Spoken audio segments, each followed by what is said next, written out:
இந்த மாதிரி உங்கள் ஈவி காரில் ரேஞ்ச் ட்ராப் ஆகுது ரீசெண்டாக அப்படின்னு யோசிச்சிருந்தீங்கன்னா இந்த 3 ரீசனில் ஒன்றா இருக்கிறதுக்கு டெஃபினட்டாக ஒரு வாய்ப்பு இருக்குது.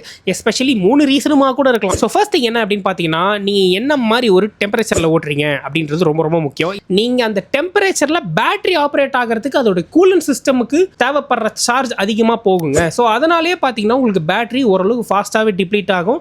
இது ஒரு அப்சல்யூட்லி நார்மல் திங் தான்.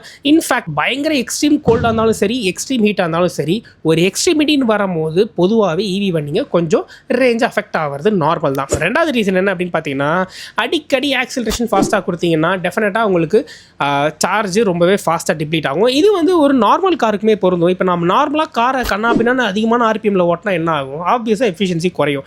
அதே மாதிரி தான் ஈவிஸ்லேயே ஆகும். ஆனால் நிறைய பேருக்கு ஒரு சைக்கலாஜிக்கல் எஃபெக்ட் என்னென்னா, ஈவி கார் ஒரு ஃபியூல் கார் மாதிரி வந்து ரொம்பலாம் அழுத்தி ஓட்டினா சார்ஜ் குறையாது, அது மோரலில் சேமாக தான் இருக்கும்ட்டு. பட் ஆனால் ஒரு ஈவி காரை வாங்கி ஓட்டுறவங்களாம் தெரியும் நம்மளுடைய டிரைவிங் பேட்டர்ன் எந்த அளவுக்கு சார்ஜ் அஃபெக்ட் பண்ணுது அப்படின்னு சொல்லி. மூணாவது ரீசன் தாங்க முக்கியமான ரீசனே. உங்க பேட்டரி 3 வருஷம் 4 வருஷம் ஆயிடுச்சுன்னா நம்மளுடைய ஃபோன் பேட்டரி மாதிரி பேட்டரி ஹெல்த் கம்மியாகுங்க. அதுவும் கம்ப்ளீட்லி நேச்சுரல் தான். எதுவுமே வந்து அப்நார்மலான ஒரு திங் கிடையாது. That is how it will always be for an EV car. So ஒரு 4 இயர்ஸ் 5 இயர்ஸ் ஆயிடுச்சு நீங்கள் உங்கள் ஈவி காரை வாங்கி அப்படின்னா டெஃபினட்டாக நீங்கள் வாங்கின காலத்தில் வந்த ரேஞ்சை விட இப்போ கொஞ்சம் கம்மியாக தாங்க வரும்.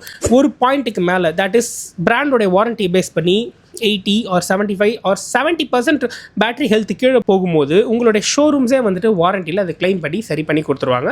திரும்பி ஓரளவுக்கு ஒரு 80% ஆஃப் யுவர் கெப்பாசிட்டி திரும்பவுமே உங்களுக்கு வந்துடும். ஸோ இதுதான் வந்துட்டு ஈவியில் ரேஞ்ச் கம்மியாக்கிறதுக்கான 3 முக்கியமான ஃபேக்டர்ஸ்.